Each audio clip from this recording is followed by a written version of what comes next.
एक गांव में एक दंपति रहता था। उनका बड़ा ही अच्छा कारोबार था, लेकिन उनके दुख का एक यही कारण था कि उनका कोई पुत्र नहीं था, सिर्फ 3 पुत्रियां ही थीं। बेटे की चाहत में वह मन ही मन भगवान से प्रार्थना करने लगे। जिसने जो टोना टोटका बताया वही किया। मंदिरों में जाकर मन्नतें मांगी। आखिर लंबे इंतजार के बाद उनके घर पुत्र का जन्म हुआ। खुशी से मानो उनको जैसे सारा जहां ही मिल गया हो।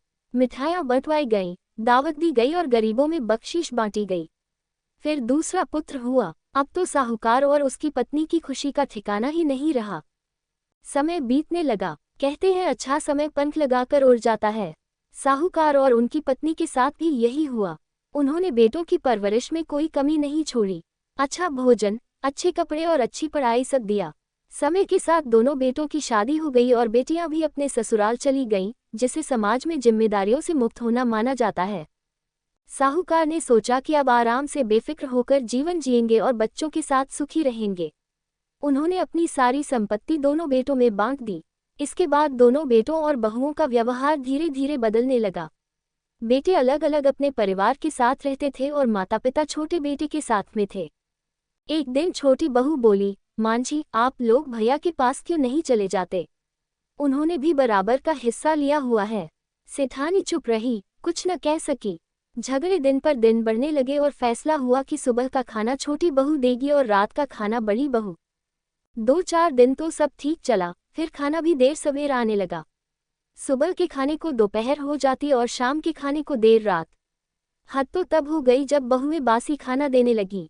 जब माँ ने बेटों को ये बात बताई तो वे बोले, माँ, क्या आप भी छोटी छोटी बातें बताकर हम पति पत्नी में झगड़ा करवाना चाहती हो? अब सारा दिन माता पिता घर के पिछवाड़े में बनी एक कोठरी में पड़े रहते और किसी से कोई शिकायत ना करते। यहाँ तक कि अपनी बेटियों से भी यही कहते कि हम अपनी मर्जी से यहाँ रहते हैं, अंदर वाले घर में शोर ज्यादा रहता है, यहाँ शांति है। अब साहूकार बीमार रहने लगा। इलाज और सही देखभाल न होने के कारण उनका देहांत हो गया। अब बूढ़ी माँ अकेली रह गई। परिवार में उससे कोई भी बात नहीं करता।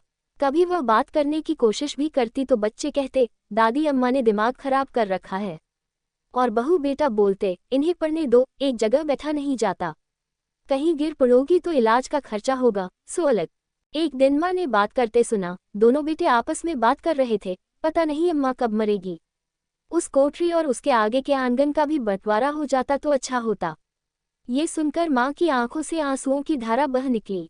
जिन बेटों को पाने की चाहत में वह दर दर भटकी, मंदिरों में माथा टेका, कितनी मन्नतें मांगी, प्यार से सींचा, आज वही बेटे उसके मरने का इंतजार कर रहे हैं। बेसुध होकर वह जमीन पर गिर पड़ी और जिस भगवान से उसने बेटों की मन्नत मांगी थी, अब वह हाथ जोड़कर अपनी सांसें छीनने की गुहार लगा रही थी। अश्रु की धारा बहती जा रही थी।